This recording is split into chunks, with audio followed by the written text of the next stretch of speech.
Hi, Vincent Hall, and welcome to another episode of Anyone Can Draw, Paint, and Create. As promised, today is part 2 of our series of using bold color.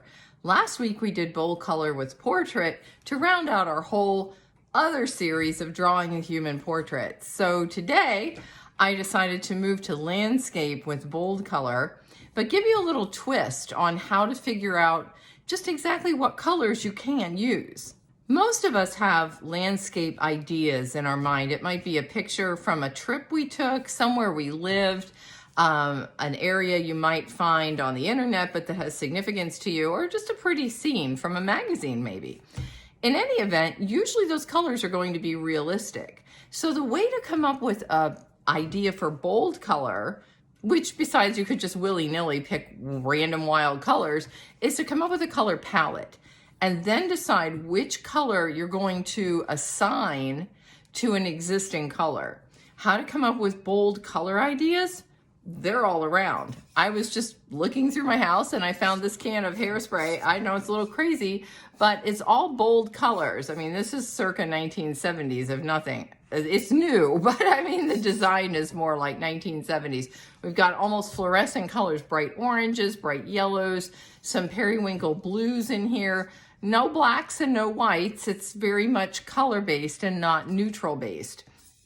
You might have a favorite tie sitting around or a scarf. I have this scarf, which was a gift, that has some beautiful, bright, bold colors in it that I could choose as a color palette. If you like something a little bit softer, then I was finding a flower box, just a little gift box that has different colors. So this might be my color palette. Or if you have anybody who ever visits with children's books or you have them lying around the house, this is my grandson's favorite book to read when he's here, Squirrel Manifesto. And it has all bright colors. I mean, squirrels aren't normally all these colors, but if we're looking at landscapes in particular in this book, this one shows some beautiful colors. It is a fall landscape, but think about how brilliant the colors are. The purples, the blues, the oranges. That makes for a bold color landscape. So it doesn't have to be crazy and almost like a total abstraction of the norm. You're just using intense colors. That's what bold color is all about. So I have this landscape that I took, almost a cityscape, when I was in Istanbul, and it's a photograph printed on canvas. So I'll show you here and then I'll take a picture of it. But you can see that the buildings are blue. See if I can back up just a little bit. And it was a nightscape. So I had, if you're a photographer following along, had used a very wide aperture and a slow shutter speed. And I was bracing myself at the window, shooting down from my scene in my hotel. But look at all these brilliant colors. When I edited this in Photoshop, I recolorized everything that was gray blue. So that's what immediately changed this whole image to a very beautiful, in my opinion, because I like it, bright colored, bold landscape. And it didn't look like this at all. It looked pretty dark and dreary. As a matter of fact, the only thing brightly colored were the lights in the stores below. So it's easy to find an idea. And actually I was going to redo this landscape that I did a photograph of, but I thought, no, we don't always want to, if something looks nice the way we have it, change it. Just better to leave it the way it is. So I found the picture that I never really quite liked. It didn't get off the ground. I'm rummaging around for it right here. This one, I mean, it's an okay landscape. It's a photograph. The trees, it was soft lighting and we've got this nice path, but it's very predictable. So I thought what I'm going to do is change this very green and normal landscape to a bold color landscape by reassigning everything that's green a different color. Well, I've chosen my color palette for my trees. So I decided to go with this little sample as an idea. So everything that's green on my picture here, I'm going to transpose in my mind and in the colors to these different colors of violets and fuchsias and pinks. If I chose orange, it might just look like a fall landscape and it wouldn't look as different. So I'm trying to go for something that's going to push the envelope a little bit. If I'm going to do the trees all in the lavendery pink colors, then I'm going to translate these lighter yellow greens into a lighter version of those. that leaves me with the road and the bark. But fortunately, we don't have to make that decision just yet. So let's get started on drawing the trees. I put this here so we could just see our color palette one more time, and I'm going to use this paint color pencil, which pretty much relates to this color, to draw the outline of the tree. That way I don't have to worry about erasing. You could use graphite or whatever might work best for you, but in this case, since I'm sticking with color pencil, I'm going to draw it in with color pencil. And by the way, I'm using my barrel color pencils this time because I just have more range and we haven't used those in a while, so I wanted to blend back in. So I'll move this out of the way now that you've seen it. And here you can see all the imagery that's going to be drawn onto my paper, but I'm going to zoom in on the paper a little bit. So you won't see all of this picture, but here it is one last time in its completion. This is what we're sketching onto this paper. All right, so I am going to start at my top point, and again, you can plot this out however you want. And I'm just kind of going around. I'm doing a contour outline drawing of the outline of my trees, so that's all I'm going to do. Now, if you have a cityscape and you want to go ahead, there's my trunk, and draw buildings, feel free. We're going to do that in the next lesson where we get into a little more perspective. Then I have this tree coming down here. We might be getting close to where we're going off the page with this. And then we have this tree here. And then that's this trunk. Then I'm just kind of roughing in the outline, which I know you can't see this right now, of where my trees go. And then there's a little bit of trees on the horizon line rather than the road, but the road ends right about here. So I'm just gonna rough this in because that's my road point. Then just kind of drawing my little windy road. It comes out. And these are a lot of fun, especially if you haven't done a lot of work in perspective lately, is to try to draw something showing one point perspective, and that's what this road is doing. And it goes back to the point of where it kind of meets. Now all the shading is what's going to make a difference here. And this is just nondescript grassy stuff, so I'm just squiggling it in just to get that idea. Then this tree comes down and around. I'll draw this trunk back in. Then we've got another tree trunk right here. So we're only just doing outlines. It's going to take a lot of color work to get in all these greens, but I wanted to show you how to do just basically a block outline of the landscape without worrying too much about rulers or anything like that. Now this tree comes down lower. Now we've got a fence. If you have something that has a hard line, you can choose to use a ruler. I'm just gonna go for it freehand because I like the bumpiness of this fence, or stone fence, I guess is what it is, a wall, and that it comes down and tapers off the page that way. Then these tree trunks are actually in front of the wall. So we're just gonna kind of let this meet up here, and then this really big one kind of comes down here. Mine are a little closer, but that's fine. Again, this is all up for interpretation. And they come down here. Interestingly, these things don't have roots, which I'm surprised. I mean, they seem to just go right into the ground. I guess it's the kind of tree. I'm not sure. Somebody who's an arborist might be able to help me out with that because I really don't know too much about the different workings of the trees, but okay. Then we have a lighter area here. So just like with the portraits, I'm blocking in where I have a lighter area and a dark area. And there's this teeny tiny fence way back here that kind of goes off in the distance. That's kind of interesting because it adds another element to this. And now if you can see at all any of the stone wall here, we've got a top and it changes, and I'll erase the part that went through the trees here in a minute, but pretty much that's it for getting your outline. So I will show this to you. And yes, the fence went through the tree here, but we can erase that out. But that's all you want to do. Just block out the areas. The fun part comes next, which is blending the colors. Here's my inspiration. Again, it's this flower of this little box. And I picked out my color pencils that I think will work for getting these colors. There's a bit of an orangey, almost like a poppy red in here mixed in with several lavenders and pinks. And I did get white for making the tints a little bit brighter. But we're not using the black. We're going to just use complementary colors to get our darker areas. Let's get started on these trees. I'm going to decide what I want my main green. You can see there's lighter and darker greens, but my mid values, that's what I'm going to start with first.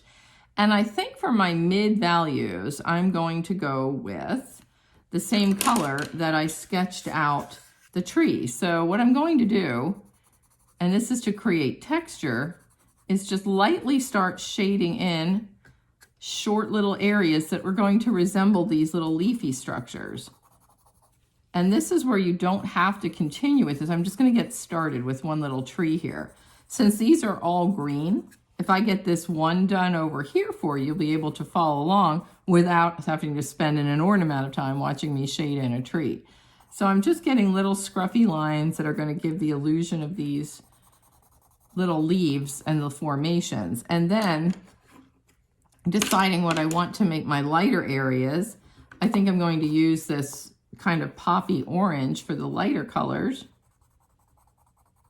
This is going to be almost like a 60s psychedelic tree, and these are lighter up in here. So I'm going along with my light color. It's really key to the success of this is to pick your palette out beforehand. Otherwise, you're going willy-nilly with all the colors, and that can be overwhelming, and then it can almost get less than successful in your mind. Like, you're going to want this to be a little more loose, but on the other hand, you still want it to read value. Then I'm using my two purples, a lavender and a darker purple. And we'll go with the darker purple first to get my dark shadows in here. So I'm only following along right here where you see the dark areas. And you can see how the Bearol Prismacolor, which is what I like about Bearol, once you start going over them with another color, the beeswax and the pencils take over. And down here, it's all dark. And so you can see what I'm doing. I'm just coloring in short areas. If your trees have little individual leaves on branches and limbs, it's going to look a little different. Then I can use this second purple because my palette has 4 colors plus white, and bring this right in. Now what we're going to do with white is use it as a blender because it's also going to add a little bit of a light sheen to it and kind of mute these colors a little bit. And just kind of keep going back and forth. I'm right here with my mid greens. Then here's a little bit lighter again, which we're using the orange. But then inside, there's a little bit deeper, so I can bring my purple over that. And of course, this is going to change the value of this orange by blending it in with purple. But you can see what we're doing here. Hopefully, I will finish this one little area. And then I will let you get started finding what you want to do. And we'll keep moving from here. But you can see all I'm doing is bringing in these rough colors one at a time. I'm going to go ahead and finish all of these trees doing a very similar technique, just making rough little strokes. The blending and making them look more like leaves will come a little later.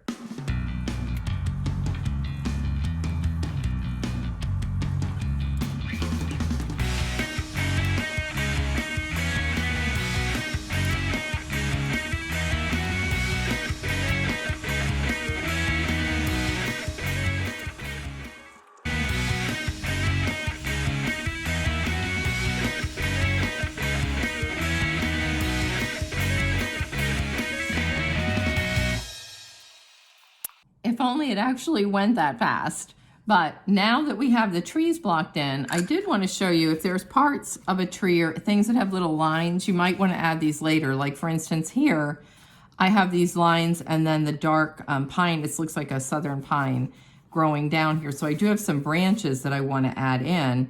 And since I'm interpreting my darks as purple, I'm just going to head and draw in some of these lines. And then we'll talk about what to do with the sky later, but at least I can block in where I want some of these lines. So not everything has to just be all chunky shaded in. If you were following along in the speed version, you notice that here I left some white areas, which are going to be reinterpreted as the sky as we get closer to completion. So I'm just going to kind of rough in some little branches here just by doing these little short lines to kind of simulate the idea of some pine needles coming down here. And I haven't addressed the trunks yet really, but I'm looking at using perhaps an even darker version of purple than what I pulled out for the majority of my landscape. But here's where we are. I wanted to show you this. Now we're just continuing with reinterpreting everything that's green. So I was using my orange as the highlights for the green. So along the fence here, this is going to be my brighter color because there's a yellow here that I'm interpreting as orange to keep consistent with my palette. And then these are the two whitish areas of the road. So we'll look at those later. My road's a little closer to my picture than the rest of this, but I'm just interpreting where I see the yellow kind of coming across the grassy parts of this road. This was the little bit of the road here, the median, and coming down here on this side up here rather, sorry, where I see a little bit of a highlight in the background. Then the rest of this I see as my mid values, which were my pinks, and it coming across here. There's my little fence. I'm leaving the fences go for now too, and then just kind of coming across here a little bit. Then these are my mid values of green.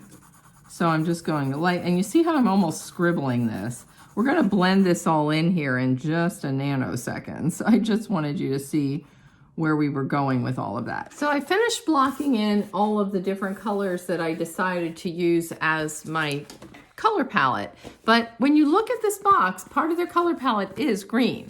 So what I was thinking is, let's interpret the neutrals, the browns and the beiges and the stone wall as greens, because that's part of our color palette and it keeps it bold and out of the expected.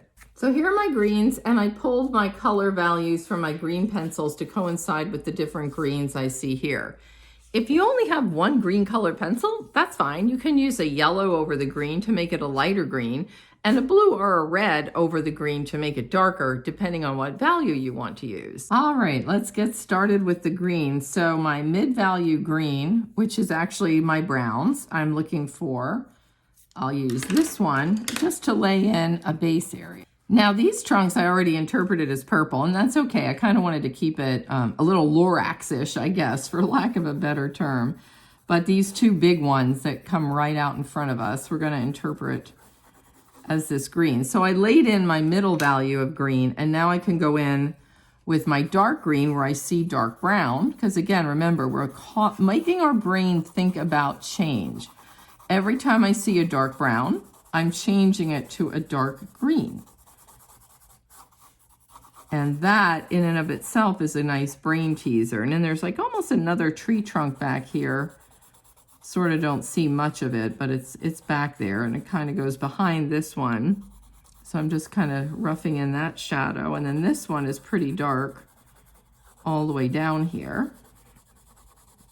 Now we don't want to use too many different colors because that's going to totally throw everything off. I mean, you could, but then this would look more like a Peter Max poster or something, and we're trying to just go for bold colors, but not crazy ones. So I might experiment here and just take my green over my purple for this one, just so there's a little consistency. And the same over here where I had a couple of these trunks. Interestingly, they're getting really dark, but I'm not using brown. And maybe I'll just use a little bit of it where these things were brown also. So I'll make my branches, I'll just go over a couple of these with brown. Notice I left holes here. I mean, went over what would have been brown with green, excuse me. So here's a brown fence. That's going to be green. And then my fence here with the stone is kind of like a greenish gray, but it's a little lighter on the top. So I'm going with my really light color across the top, just to show where the highlights are. And then this is stone.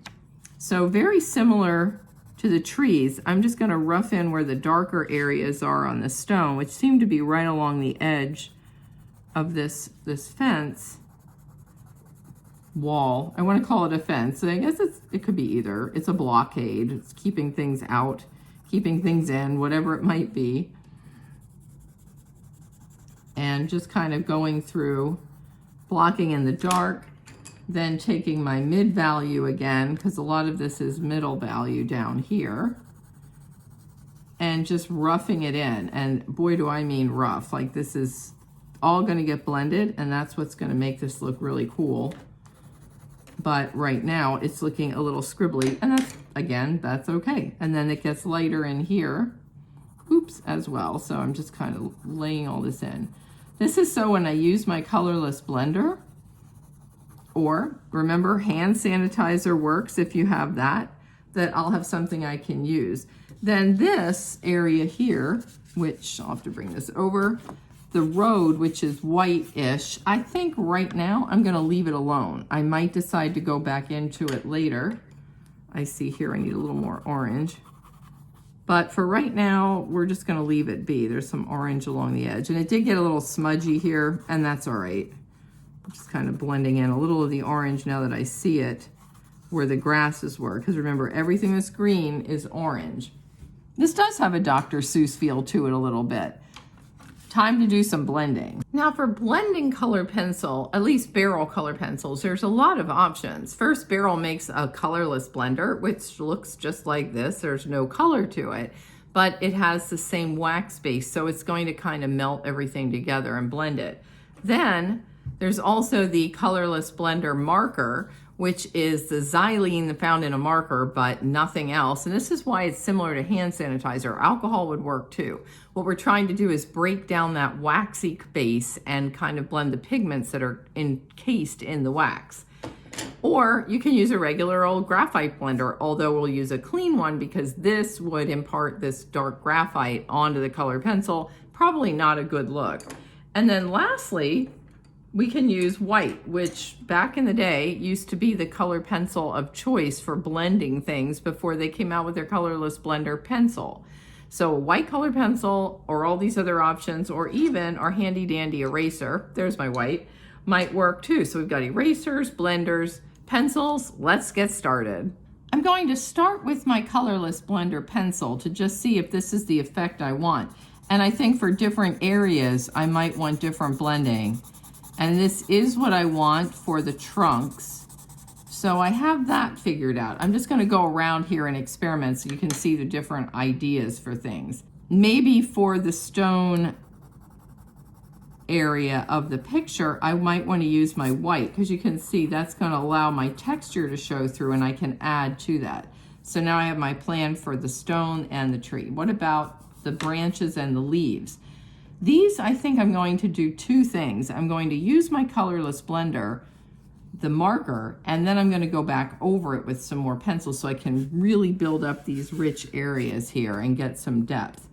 So these have two ends, and I always open the wrong end. So I'm going with the edge that has the fat chiseled edge, and you can see I'm just kind of blending this in. Now, if you're using hand sanitizer, that will work too, because you can go over all these. So I'm just kind of dabbing around. I could go in a circular motion, which will start to definitely give me a Lorax look to my trees, but it'll start to blend these in. Now on their own, they're still gonna look a little strange, but what we're going to be doing is drawing back over top to really build up these beautiful layers of leaves.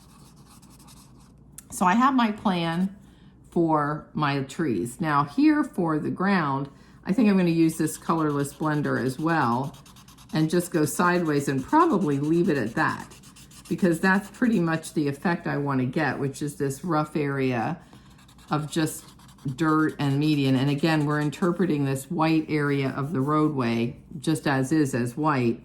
And then areas in the background that are not in focus, I'm going to use this as well so I can get this nice hazy edge. So we have our plan. I'm going to go through and blend all of this out and then show you how we're going to build up our top layers.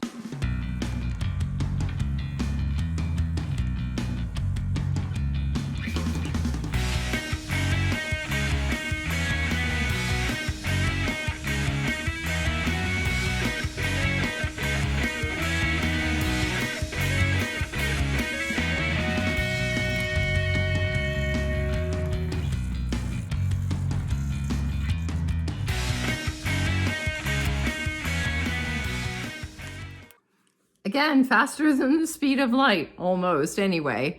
So we have a blended version of our landscape, but it still looks a little wonky. So now it's time to go back in and get the details, see what we can build up to start to make this look like trees, albeit the fantasy version. Here's where we can go back if you have other colors, deeper purples perhaps, and start to build in these beautiful layers. Once we have this layer of blended colored pencil, now I can go back and start to really develop these beautiful rich areas. And I'm just taking my darks where I see them. I'm following the map I gave myself with my lights and darks that I roughed in. But you can see, hopefully now, where these dark colors will take us. And I'm right here on this tree, so I'm doing some corrections of shadows and things and really starting to build in these beautiful dark over light areas. And if I need to go back in and use a blender again, as I go in, I can do that. I'm going to use the little tip this time to just kind of soften this in a little bit more and really start to give me some detail, because sometimes that xylene doesn't cover everything. So I'm just kind of blending this in a little bit more. One thing though, once you blend it with a colorless blender marker, it's not erasing. So just be aware that what you have is what you're going to have. And I'm starting to just block in everything I see that's really dark, because I did my light areas here, and I can see here I have to come up a little bit more. So this is where a lot of that talking to yourself and corrections will happen. And I'm just going to do this small little piece so you can see where we are, because I'm building up my darker shadows where I couldn't do that before. Then I can go back in with my original mid-value pink and start to lay in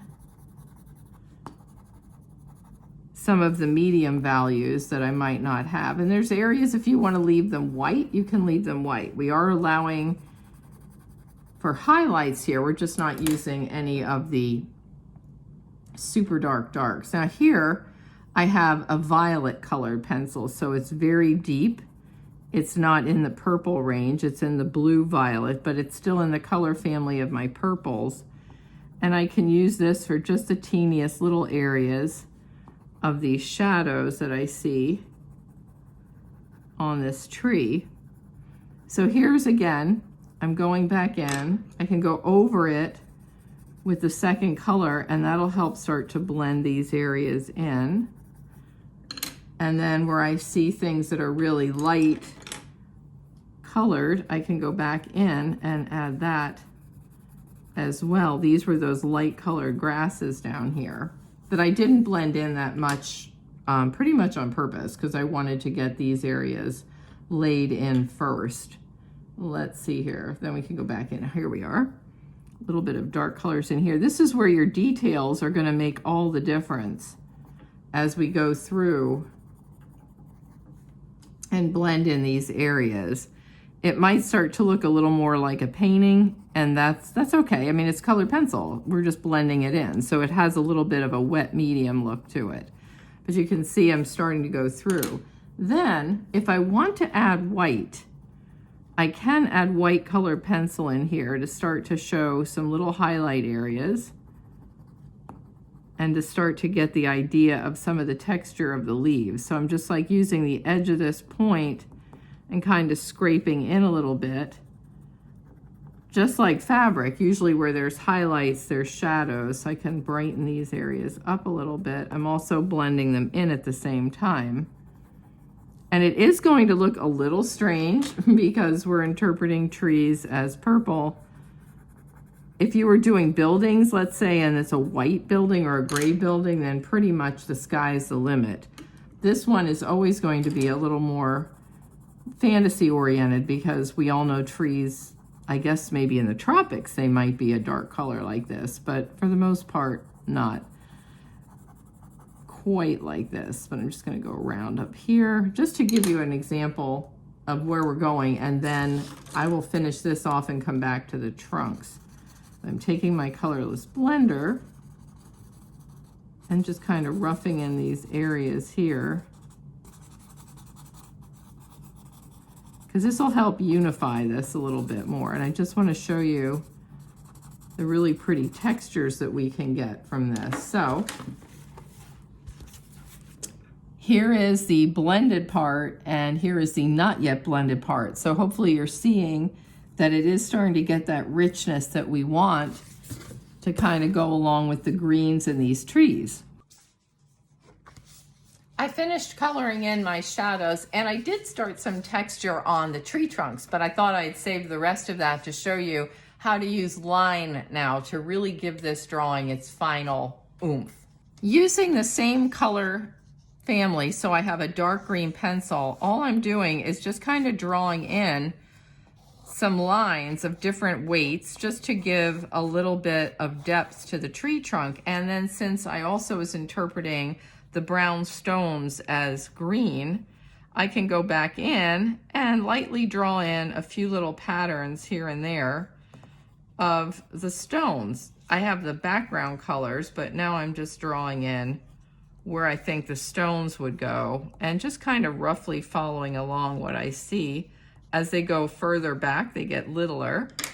Then I can go in with my white pencil and add some highlights. Now it's not going to be easy to see over this, but it's just kind of giving a little edge, and I can go in here and add some white lines as well into the tree trunks to try to give it a little more definition on the lines. So you can use line as the bottom line.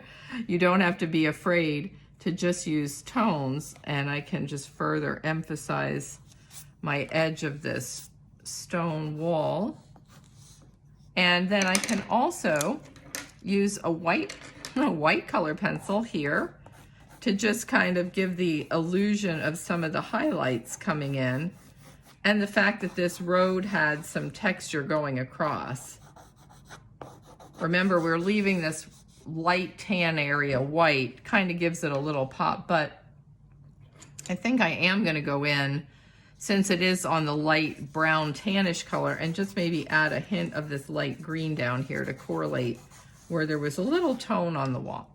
Now, what to do about the sky? You can leave it white because I think it's better to have some visual rest, or you could take a light tone, but the sky on this picture was a white hazy sky. I'm just going to leave it white. So with that, I think we're finished. Bold color. It might not be your cup of tea, but again, using different colors from what's expected or what you're seeing is another way to engage the right side of your brain and really bring out the creativity. I hope you enjoyed this week's lesson of Anyone Can Draw, Paint, and Create. Again, here we have our landscape interpreted in colors based on a little gift box. Who knows what you might be able to come up with, the things you have around the house. Next week, we're going to do our last in the series of bold color, but we're also going to change the style of drawing to something very linear. And I'll leave it at that, and I'll show you next week what I mean. In the meantime, Vincent Hall, stay safe and be well. We'll see you next week on another episode of Anyone Can Draw, Paint, and Create.